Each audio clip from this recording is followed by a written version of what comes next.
Wel, Nia Powell, llongyfarchiadau chi am ennill y Gadair, hardd hon yn Llanbed heddi.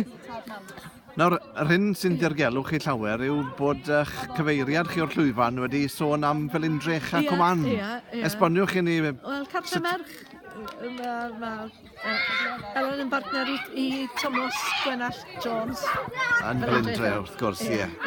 A fe ysgrifennoch chi 7 englyn. Do. I 7... 7 o wyliau gwahanol.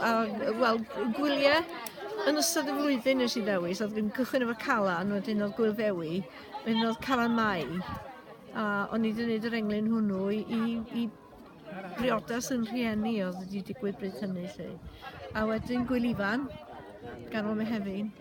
A wedyn o'n i wedi gwneud un i hen Wylfair Pananed, sef yr adeg pan gladdwyd Diana felly.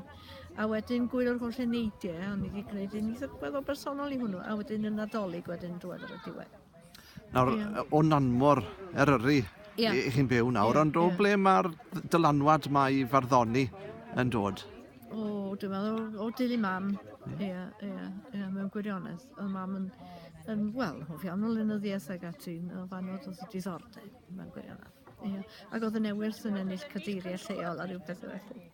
A oeddi yn parhau gyda Elen a Thomas o bosib? Wel, mae Elen yn medru, yndi, gan i weld.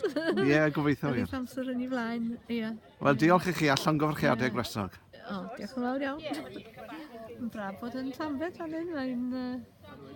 Ie.